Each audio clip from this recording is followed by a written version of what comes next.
As someone who went through college and got a CS degree, I can tell you that 90% of what you learn does not apply to real-world software engineering.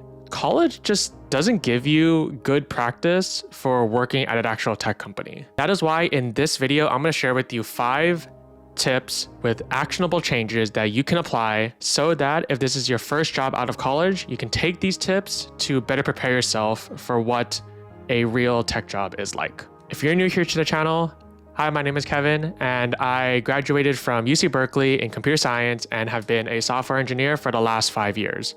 So I've had both experience on both sides, so I can definitely compare the two. Without further ado, let's get into it. The first tip that I have is simplicity and readability of your code is more important than anything else. College doesn't give you good examples for working in an actual project and in an actual code base. A lot of the college projects you're gonna work with are one and done. You write the code, and then after the project's done, you'll never have to think about that code ever again. That is just not the case in the real world. In the real world, you're gonna have to be looking at the same code over and over again and update it to make changes as necessary. It's kind of like playing Jenga. Basically, as you make a change somewhere, you need to make sure that the whole structure doesn't fall apart and that everything is just not going to break. And so as you're working through your projects, whether in college or in your first job, just be mindful of how the code is structured.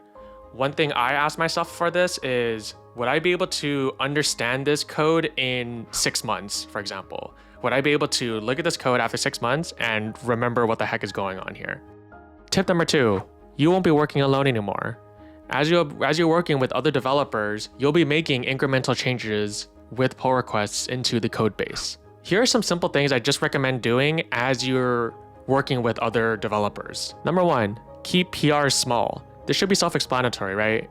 If a PR is small, it's going to be much easier for the other person to review because there's a lot less changes that the other person is going to have to reason about in their head. If it's inevitable that the code and the PR, the pull request is going to be very large, make sure you're working with the reviewer very closely to discuss through all the different changes that are happening as a result of this PR. Second is good descriptions. At my company, we have a before this PR and after this PR structure for our descriptions. In the before this PR section, that is where you would typically put just the current state of the world and also why you're introducing this PR in the first place. And in this after this PR section, that is where you would discuss actual changes that you're putting into this pull request, things to keep in mind such as performance, the way it's abstracted, etc. The third thing you can do is add simple inline comments in your PRs. If there's some part of the code where it's a little weird, the way you wrote it isn't exactly how you would like it, just add a comment inside. Add an inline comment for the reviewer asking, hey, this is probably not the best way to do it. Do you have any suggestions that I can do to make this better? Tip number 3, know your audience. The people you'll be working with will have various ranges of technical knowledge. As you work with these people, you'll be able to understand their strengths and weaknesses and be able to explain things at their technical level. In my work, I'll usually work with other developers, product managers, and also other designers. Designers typically will have the least level of technical expertise, but their priority is the user experience and the user interface and making sure that is clear. Product managers want to make sure that the right features are delivered to users and that the things that we're building are actually worth building. And of course, developers want to make sure that the code is clean and maintainable for the future. Therefore, as you're discussing with these people, make sure you're mindful of what they are prioritizing. Tip number 4, there isn't always going to be a perfect solution. Engineering is all about making trade-offs, whether that's in performance or in architecture and how the code is designed. Sometimes the code can be a little messy, but gets the job done.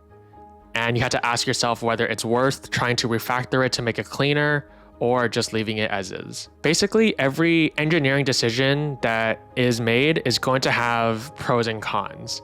And so as you're writing proposals, as you're writing your code, be sure to lay out pros and cons of any decision that you're thinking about making and getting feedback from others on those pros and cons. And the last tip that I have is that user always comes first. Software companies are typically building for one of two people.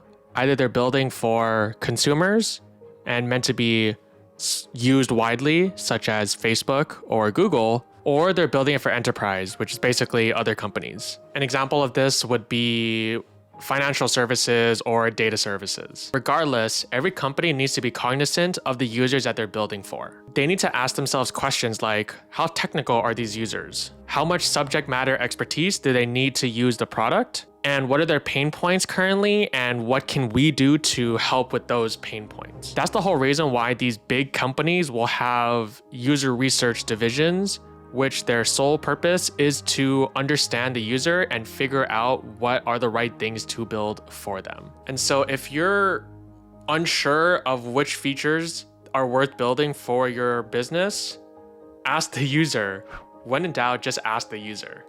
Thank you all for watching this video, and I hope that there is something that you can take away from this video to apply to your job. If you want to see more content like this, where I talk about my life as a software engineer and living life in your 20s in general, be sure to like and subscribe and comment for more. Feel free to leave a message in the comments if you have any questions. See you next time. Bye.